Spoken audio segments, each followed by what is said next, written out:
Hello, good morning, good afternoon, and good evening, and welcome to another episode of the Wrestling Podcast. Hope you guys are doing well. Don't forget, down below, we have a new Discord channel.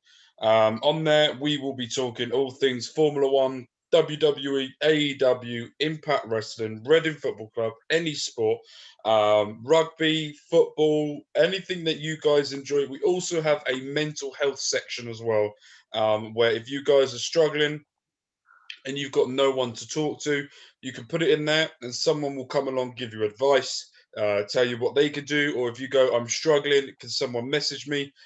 We can then private message you and to try and help you through your situation. So we know lockdown's hard. We know things are very difficult these days. So what we're trying to do is make life a lot easier. We've got an NFL part as well, like that with the Super Bowl last night. We've got people coming in, talking all things, different things as well. So don't forget to go and check that out. We're building that more and more, and we're going to be interacting a lot more. There's a podcast section on there as well, so you can do your requests, what you want us to do on the podcast for any of the podcasts we do on there as well. So yeah, And go if and check that out. Huh? And if you got one thing as well, we're here to put smiles on people's faces. Exactly. And also take the piss out of a lot of people as well. Yeah, that's usually you, mate. We will be talking sensibly, but we also like to have fun. So come and join us as well. We've got a lot to discuss. A lot has happened in wrestling over the past week. So let's get into it. Monday Night Raw. We had Edge, who for me is the best thing that's happening to wrestling right now. No disagreement here. All three shows. He said, didn't he, when he come back, that if he was going to do it, he's working every week. He's not going to be a part-timer where he turns up and then turns up again. It's going to be, I think he's still going to be part-time, but I think he's going to work it on a part-time schedule, / full-time, if that makes sense. So I can see him having some off period. Yeah. Because we have to be honest, he's not 100% healthy. He might be 100%, but he's not also 100%, if that makes sense. So he has to take it easy on his neck. You know, he's also had Achilles problems as well, if I'm not mistaken, so he has to be careful on that. You know, what I'm trying to say is there's a million different things he has to be careful with, which will, he'll have to take time off. So I don't think he'll be on full-time, if that makes sense. Yeah, so we've seen him on Raw, NXT, and SmackDown. One thing I forgot to mention as well. I know he's also working behind the scenes as well. Yeah. So he'll definitely be doing a lot of that as well in the time he's there, and even after, for all we know. He's putting over talent as well, which is more. I like that. I can see him doing that for as long as his contract's going to be, and I think that's the right way to do it because I think that little push he can give to the next guys to get them to the next level. So we've seen him on Raw. He was talking to Damian Priest. NXT, he was with Bronson Reed, Karen Cross, Finn Balor, and Pete Dunne. And on SmackDown, he was put over. Well, it was Shinsuke Nakamura. Had that interaction with him. Within split seconds of them two having a conversation, you go, right, this is something I can see. So Edge has got the biggest decision ever. We're going to put this in part of our predictions. We're going to make a prediction now. And this is whoever gets this right will get a point in the overall predictions as well. And the same with Bianca Belair as well. But we'll get onto that in a minute. Who does Edge pick to face the 2021 WrestleMania at Tampa Bay Raymond James Stadium? I'm in two minds with this. I'm just going to move this upstairs. Yep. Right, 2021 WrestleMania. Who is Edge going to pick? You see, what I was going to say was it's so hard to pick right now because he's really made it hard for everyone to pick for right now. I'm going to say I want him to see a face of Roman. I'm very much in two minds.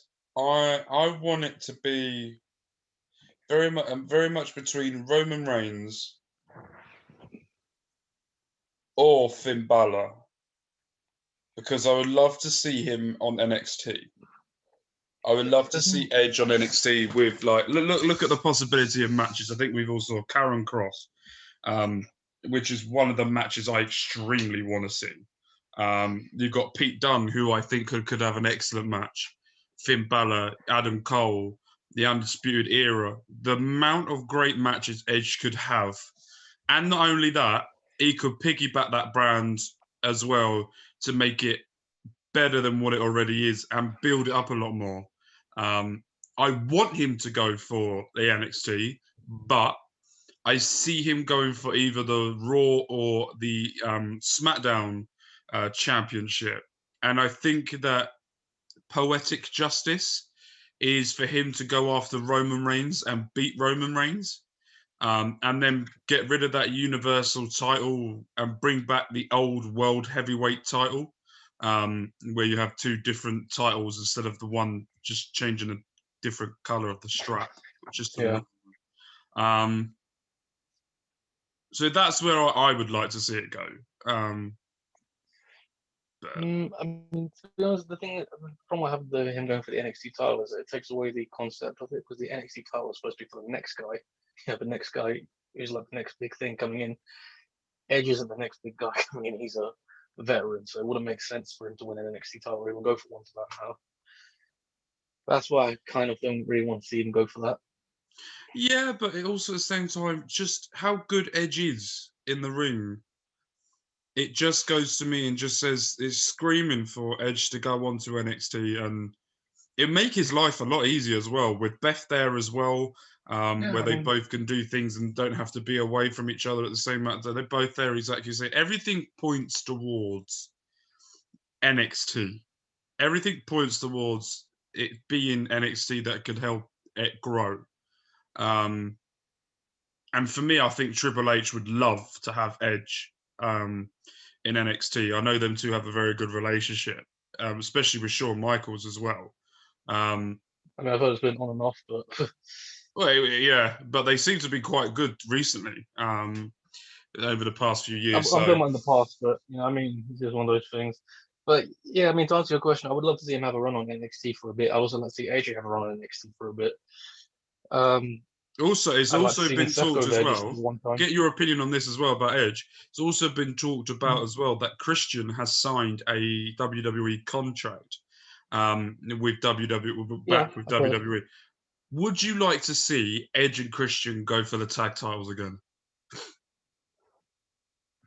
I say, why the hell not? I would love we saw the Dudleys get another chance, so why not them? Do you know what I would love to see?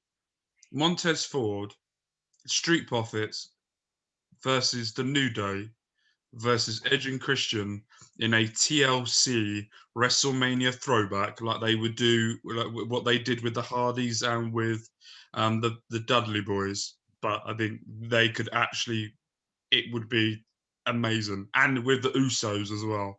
Man, a four-way tag team titles with Edge, Christian, Street Profits, Usos, and New Day. That would be the biggest carnage. That's like the ultimate clash of like generations. It is. Just think about it as well. So yeah, I'd be down for that, to be honest. Right, I'm going to let you do this segment. I'm going to let you go away with this bit. Damian Priest is now on Raw, it looks like. He is now a Raw superstar. What have you made of him being on Raw? Are you happy for him to be on Raw, and where do you see him going? I'm happy. Personally, I would have wanted him on SmackDown, but I think Raw is still fine for him for now. He can build himself up there. The storyline they brought in this time is way better than the one that was pitched in before, with him being threatened of KO. So I'm happy with this one. And he's going to get a big rub from a celebrity, Bad Bunny. And I've read a report which said, well, report if you will, take it for what it is. It said that they want to make him, a star for the Latino fan base, and they're going to do that by having him pair up with Bad Bunny, which is the right way to do so. So I'm all for it that way. I have to say, Damian Priest is someone who I wanted to see on the main roster, but when I watched him in the Rumble, for me, that was the first time it clicked. There was always something missing for me with him. There was some part. There's always something with someone that I find that everyone goes to, and I go, just not yet, not for me yet. And then I watched him in the Rumble, and you could just tell how relaxed he was and how he was excited about the opportunity, and that's what I wanted to see from him. I mean, I say this all the time. I've been following his work for a long time, so I was not surprised when I saw him, really going at it at that. And one thing I'll definitely say was that I loved seeing him have a stare down with Kane. Because, Kane come out afterwards, didn't he, and said that he's got a massive future in WWE. The frustrating thing is that it would have been even more awesome if it was him and Taker having a stare down, because that he said himself that was his guy he idolized growing up. So that would have been a proper full circle moment for him if that was the case.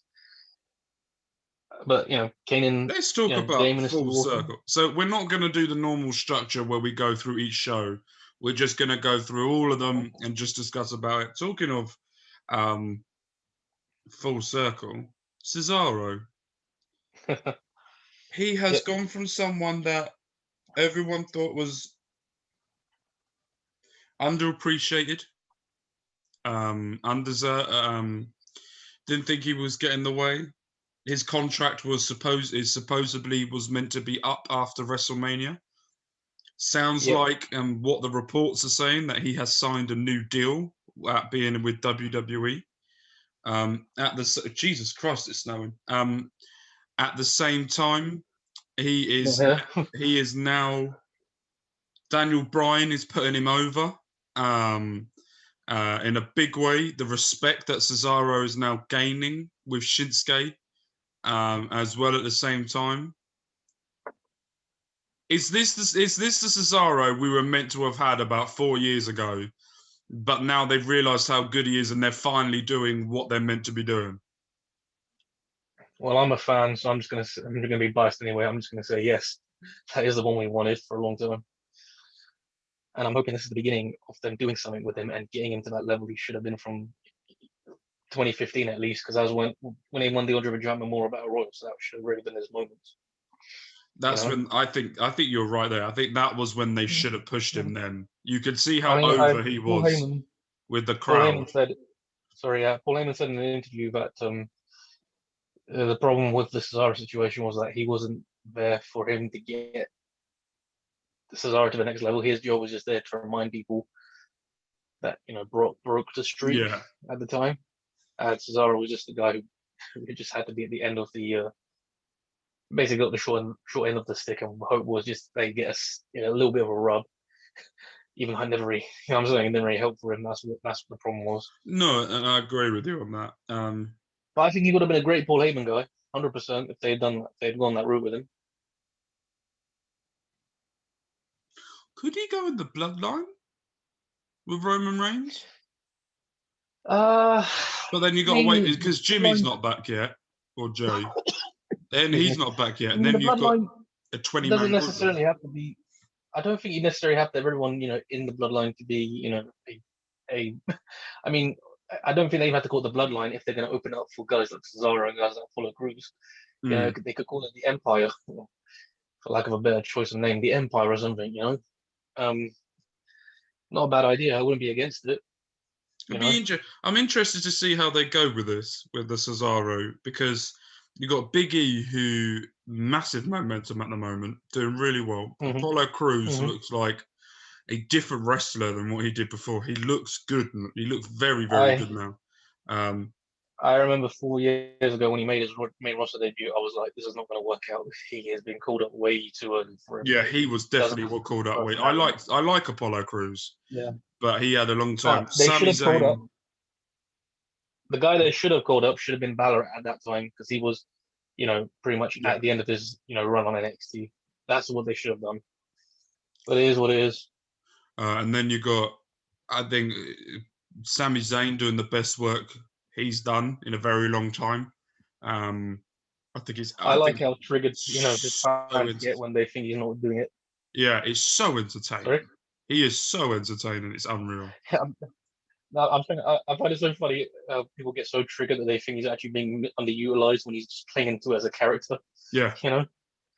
And his Twitter stuff is brilliant. He really does want to do Great British Bake Off as well, which is even better, and I find that even more hilarious. I really want them to give him one opportunity to go on the Great British Bake Off just for him.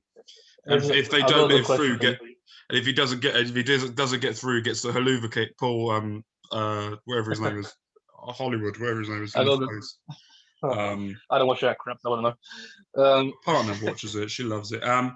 Talking of wait, crap. I've got a quick question though. I've got to ask you: do you think Sammy is going to ever leave? As No. a lot of people online keep saying. No, I think he's doing the best work he's done. I think he's enjoying the role that he's doing. He's got Kevin Owens there with him at the same time there with him. I don't think he will get. I think he's got the opportunities and he's getting everything he deserves. And he's a tremendous superstar. Maybe one day if he leaves, I don't see him leaving either. Maybe we'll get El Generico that might be able to replace him. I don't know. It'd be interesting to see what he does. I would love to see him and KO have another run later on. Not yet though, but I would love to have it then because I feel them two, the chemistry them two have, I just love it. I don't see him leaving either. To be fair, I think he's going to be there for a bit. I mean, I think they'll sign to another contract, and he himself said he wants to be work at the PC at some point. So I don't think he's going to leave. He loves NXT. He loves WWE. The work he did in NXT was not only was he a great wrestler, but he helped everyone else as well at the same time. The thing is, I'm going to be honest with you. I mean, I love his NXT, and I was watching it, from day one almost.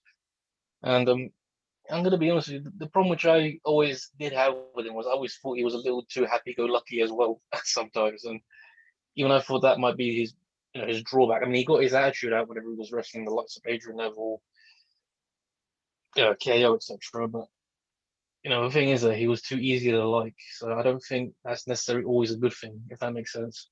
Yeah, I agree. Talking of NXT, we've got a number of matches coming up for NXT Vengeance, where at the end of this, we will be doing some of our predictions, and then we will do the rest for you guys when the end of the round matches happen on Wednesday for the Dusty Cups, men's and women's, where we find out who will be in the final of that, and we will discuss that a little bit more. But we were talking about Edge and Finn Balor and Pete Dunne. That segment looked epic. But another one that's really, really caught my eye and I'm really excited for this week is Ciampa and Thatcher versus the grizzled young veterans. I look at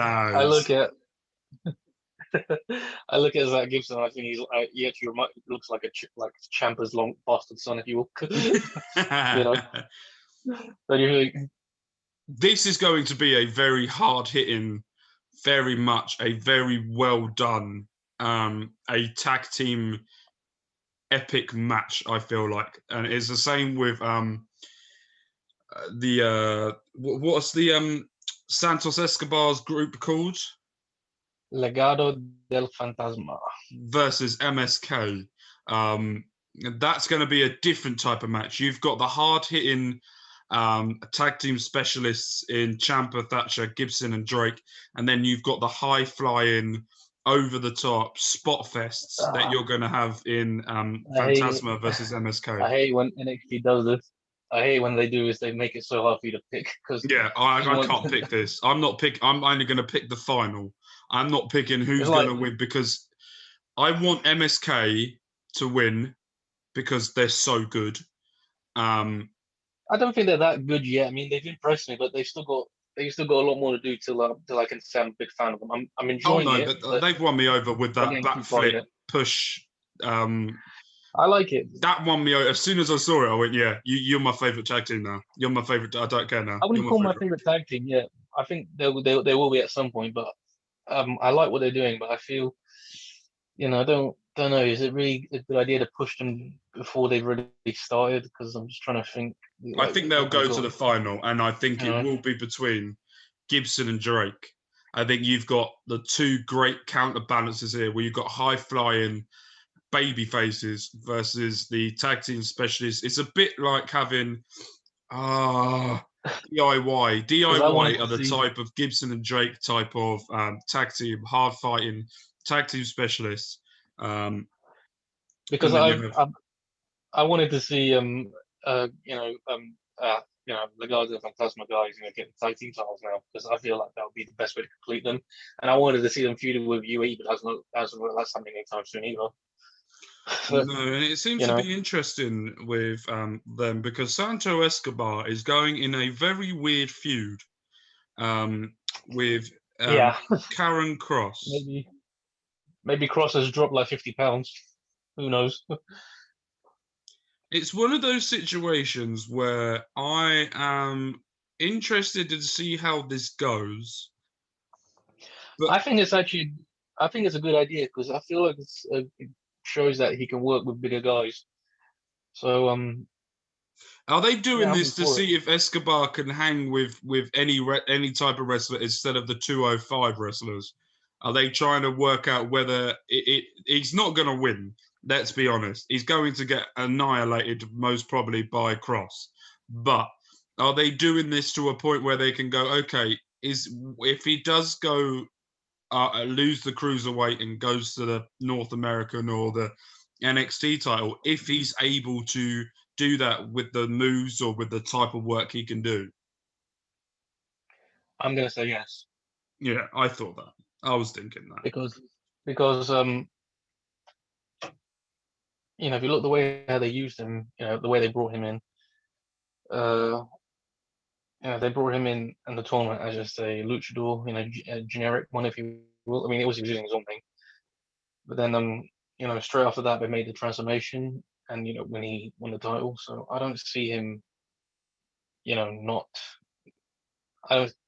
I think they're going to do big things with them. So I think that's what interested to see where they go. Talking of big things, Io Shirai versus Toni Storm versus Mercedes Martinez for the NXT Women's Championship.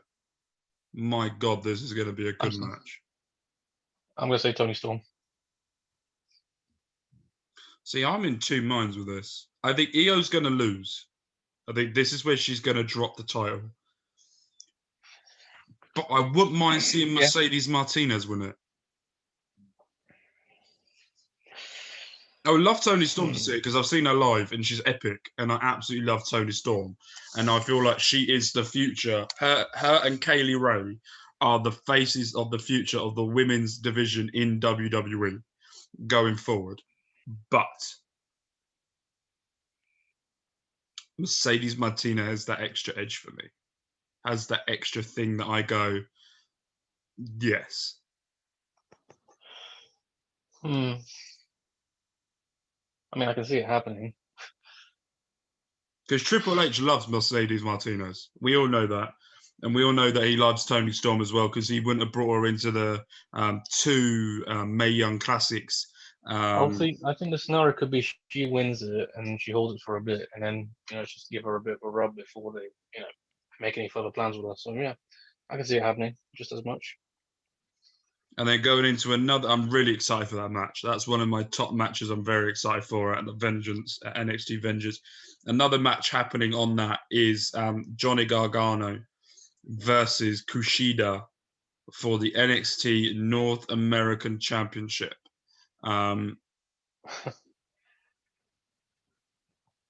This is going to be a good match.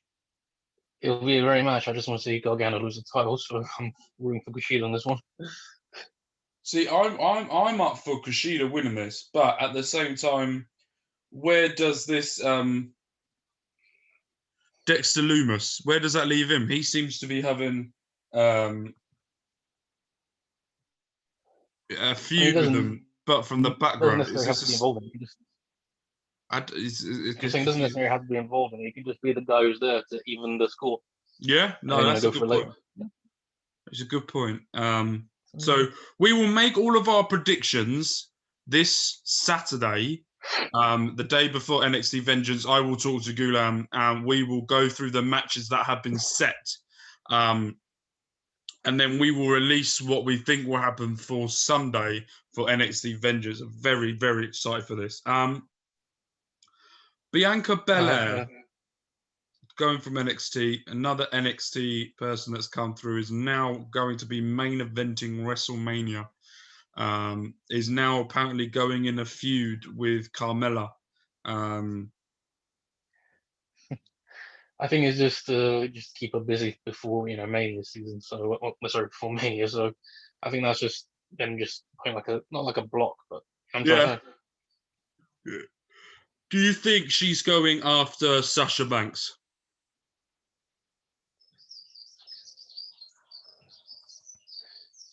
Personally, if I was doing the booking for that, I'd have her go for both the women's titles to make it mean something for her.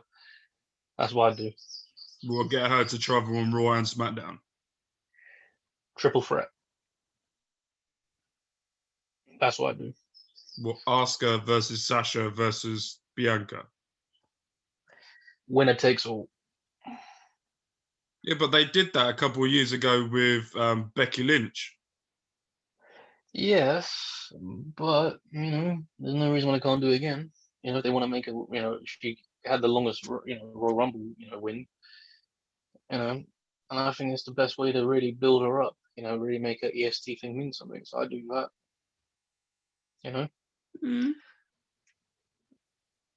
I don't think it will. I think Bianca will go after Sasha, and I think the question we've got here is, where does Rhea Ripley go? Well, she's going on Raw, and she's going to go after Asuka and Charlotte for that Raw Women's title. I think she's going to SmackDown, but that's just because it's a bit too stacked on Raw for me at this point. Yeah, but if you look at it stacked, and then you look at who actually are the wrestlers, then I would put Rhea in there to make it more. I mean, like I said, I'd put her there just to build her up a little bit and see what they can do with her there. And if the cards are right, keep her there. If not, move her to SmackDown. That's another way you can do it. I think you should split Bianca and Rhea up. I don't think they should be on the same brand. I think it's one of those where they should only meet maybe at Survivor Series or a Rumble. That interaction will make it more special for me. And also, they're both the future and the face of the women's division anyway. So to have them on different brands, I think would make complete. It's a bit like with John Cena and The Undertaker. They were never on the same brand ever. They never wrestled each other. Same with Cena and Batista. So they always kept them apart, and I think that's what they should do. Let's go on to other news that's got nothing to do with Raw, SmackDown, or NXT. But as we finish off now, Steve Cutler has been a bit of a naughty boy, especially with Casey Catanzaro and Ricochet all being brought up for breaking. What was it breaking? Because they don't really have lockdown rules in America, do they? Breaking social distancing rules. State you're in as well. Yeah, breaking social distancing. I'm saying it depends which state you're in as well, because different states have different rules. Yeah. Breaking social distancing rules, having parties, a New Year's Eve party. Steve Cutler apparently got fired because he went to a party on the New Year's Day or New Year's Eve and got tested positive for COVID. And then he was Lars Sullivan has now been released. It's not apparently. If you read the reports as well. Sorry. No. You carry on. Can you hear me? Yeah, I can hear you. Yeah, what I was saying was the report was saying that he was actually going around people, so it looked like because he was going from people to person, it looked like he was spreading it, and it basically means he was spreading it even more if that's the case. So I think that was part of the reason as well, and also they were told that they needed to keep for so and so who's already had it, and they have to be careful with it around. I'm trying to say that's what it was. And he's also on the same roster as, Roman, who's about cancer, and also that's part of the reason why. Yeah, so yeah, I mean, I don't Perezo tried to come out and say that everyone was tested beforehand, everyone come back a negative test. She tried to defend the actions, but actually, I think she made the situation 20 times worse. Than if she, Just trying to figure out for a boyfriend. So. than what she did. To be fair, at least she's got a better boyfriend now than the kidney fiddler that she was with before. Let's not get into that one. Come on. But We don't need to go there. so at least she's gotten up a little bit in the standards. But at the same time, Katie Canzaro has been spotted or has been taken pictured in multiple different locations without wearing a mask, mass gatherings as well without proper social distancing. I mean, I don't think she's doing it, to piss people off. I think it might have just been that she was at the party, and it might have been that they were allowed to not wear a mask for all we know. We don't know the full story. It's easy to, make false accusations without knowing that, what I'm trying to say. Yeah, Without no, knowing I the full completely story behind agree. it. So it's just, this is the thing I hate to say, but it's the problem with today is that we have this cancel culture, and it's just like as soon as I disagree with someone, oh, cancel this guy. You know what I'm saying? That's what it's become like. Oh yeah, I've experienced this That's plenty. what it is. Yeah, but at the same time, I've there's seen it rules, like, there's restrictions. They're at a company at the same time that is and a that's what massive thing. So I feel like there needs to be action taken from do. this. Do you think it's a case that they need stricter rules? What, America or WWE? I mean, because they both. We're talking about the company, so do you think the company needs to be more stricter on their rules with the talent? You think they need to be giving out more fines, or Oh you yeah, know what I'm trying to say? 100%. Over here, if you go longer than 20 miles, you get a £300 fine by the police. Yes. Yeah. Or some sort of like that. Where over there they don't. They're not. It's not a big massive deal. So I don't understand. I think the one thing that really bugs me and annoys me is there are people in WWE that are if they get COVID, it's going to be a massive issue for them due to previous health issues, age as well. You've got Vince McMahon that's at the age bracket where Yeah. he's Yeah. at I that agree with age that. bracket. Yeah. You've got Roman Reigns who's there as well. You've got aging superstars like Yeah. Ric Kayla Flair's Braxton now tested it around as twice. well. Um, Yeah. I'm saying I've had Kayla Braxton who's had it twice as well. So exactly. you So have to at the be same very time, careful. In the environment. they're not helping themselves. So they're making their situation worse. And it's going to get to a point And don't where if forget, there's a picture of Roman Reigns at the Royal Rumble just sat there wearing a mask, if he can wear a mask and he can sit around with other and people wearing a mask, what's stopping them from wearing a mask? Um, there's so also don't forget that the plan is they want to get fans in attendance for this year's Mania. So if I'm trying to say, it doesn't make that plan easier if no, that's happening. they did the plan, they did the crowd for the NFL, the Super Bowl, which I watched when you watched this Sunday night, but when we record this is the day before. So yesterday, Yeah, yeah, last night, they had 30,000 cutouts and 25,000 fans in attendance on top of right, that. And it was all practice social distance. They weren't close to each other. The cardboard cutouts were basically the social right, distance. yeah. They were the ones that were blocking you from going to sit anywhere else or next to each other or anything like that. And to be fair, when you look at the crowd, it looks full. It looks like there is a full crowd. It looks good. It looked very good. And it also, at the same time, it's good that fans will be in attendance. I've seen reports that WWE are against wearing doing cutouts. But if I was WWE, and I think the NFL did it, where if you paid $100, you got a face of your cardboard cutout, and you got a picture taken of where it was, and you got sent it, so you could say that you were up there. Blah blah blah. If WWE just said, right, $100, you can have your face at WrestleMania, and we will get a wrestler, to sign it to you and send it to you. I bet you they could fill that out within minutes. So I feel like, and they Yeah, won't still got lose time. money either on that as well, because you're still getting money and generating I think the other tickets cost about 10 grand, I think it was, or less than that. It was expensive as shit to get a Super Bowl ticket. So I think WWE are gonna I think WWE need to think about getting the fans in, and I think they should do. But I also feel like But they the need thing to is, do that cardboard it cutout brings as it well. back. It brings me back to the situation having with the guys not social distancing as well. They catching it. You know, I'm trying to say they have to, if they want to do that plan, they have to get that out of the way first before they can go into that. You know what I'm saying? And they were That's what all I'm trying to and say. everyone that turned up was vaccinated. So you had to be vaccinated for when you went. Exactly, 100, and show the results and all that crap. Yeah, then So prove that you have been vaccinated, and that's the one thing that the NFL did was there was 25,000 people, and they were all vaccinated. There's 7,500 of them were frontline nurses that have been battling COVID, um, battling and helping people throughout this pandemic. So they got that as well, and it should.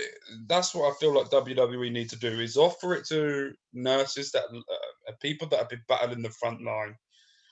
Get the Brock Lesnar guy back and the people that always sit in the front row, so it feels like yeah. normal again. Bring the cardboard cutouts out again, and then let's go back to normal. And then slowly work their way out of the Thunderdome because it's becoming a bit of a logistical nightmare by the sounds of things, and go from there. And let me just bring up one more thing I forgot to mention on the notes because it was a bit of a quiet one anyway. Lars Sullivan getting released. Yeah, I said that with Steve Cutler being fired. Yeah, he couldn't come back from what he did at all. I'm going to be honest with you. I'm a bit about it because I was actually looking. Before all this happened, I remember his run on NXT, and I thought he was going to be the next big thing. To be honest, I thought he was going to be the next big star. Just running for people and everything. So I was actually quite surprised on that one. Well, surprised-ish. All the stuff which came up and everything, we can't ignore that, unfortunately. But what I will say is that I don't know how if you read the reports or something, but he said himself that he let himself down basically, and it didn't work out because of him, no one else. So at least he admitted it. The thing which we can't make a joke of is that he does have mental health issues. So we should really hope he does get better from that because it's not a joke. Simple as. Also looks like as well that there is a new NXT superstar in the name of Parker Bordeaux. Yeah, I've heard of him. By the way, follows us on Twitter. Woo! Well, then we should keep these. Positive for him. We don't want him to come up to us and eat us, do we? I don't care if he wants to come on. So he is following us now. He is apparently signed with WWE. According to reports, he could be. Matt Riddle has tweeted saying he looks like Brock Lesnar, but younger. Doesn't hate me enough to refuse a match with me yet. Awesome. So I will say, I love that. I will say, the problem I will say is that I do hope that they haven't overhyped this guy because I'm not saying it's his fault, but it's the internet. The minute they see someone, they have to make it harder for them to live up to the expectations. So I'm hoping that doesn't become the case for him. Yeah. I agree on that. Time will tell. Time will tell. Exactly. So I'm looking forward to it. See where it goes. He could be teamed up with Eva Marie. I have heard as well. I will say, what I do think people forget that their system is run by some of the best trainers in the world. They've got William Regal there. They've got Fit Finley's there now. The other guy, Finley as well, who's a great trainer. Trains some of the best. Shawn Michaels, Steve Corino. Who else is it that's there as well? The Rock turns up when he wants. Yeah, he's there as well. Triple H. There's another guy whose name comes to my mind. It escapes me right now. Terry Taylor. Terry Taylor. He's there's the guy who's William Regal's partner at one point. Not Dave Taylor. His door is on. His door's on NXT UK. You probably know what I'm talking about. Oh. Yes. Zaya Brooks' dad, Robbie Brookside. Yeah. Him, Robbie Brookside, he's there as well. So it He's makes not me in the laugh when people say, US NXT anymore. "Oh, isn't he? Where is he? No, he's in Has he the left?" UK one now, Oh, okay. Yeah, but my point is, it makes me laugh how people I forget that think. they've got some of the. It makes me laugh how people like to criticize the performance training center training and act like they're trained to a limited stage when, for starters, they're supposed to work a limited style to begin with. And the guys they train by are like some of the the best of the best, basically. So how can you go wrong with them? You know what I mean? Exactly, and You know, it's it's as well in amazingly. the NXT UK, they have now just signed, my opinion, the Mhm. greatest woman that has ever performed Because outside that's of WWE. And she is now in NXT UK to train, to coach, and to wrestle in there as well. And she's going up against Kaylee Ray. I can't ever say her name. Please help me with her name. It's Kaylee Ray. No, the other one. You're thinking of Kylie Ray. No, the woman that just got signed. Miko Satomura. Thank you. Her. Can't ever say her name. I don't even know that one. I still say that you. Yeah. So Unbelievable. she's coming in and she's going to help that division massively. And I'm very excited for that as well. Right. Enough talking. Time to end. Thank you guys ever so much for joining. Thank you, Gulan, for coming on, you beautiful man. You are a godsend that is beyond belief. You look like a god and you sound like a god. So we will see you guys next week I wish where I we could will say be. the Yeah, I know. You hate when I do that. That's why I do it. We will see you guys next week where we will be reviewing NXT Vengeance, where we will be discussing that, what we thought the highlights of the matches were. We will go through our predictions and hopefully I will catch up in the prediction game and go from there. With all love and care, we will see you guys next week.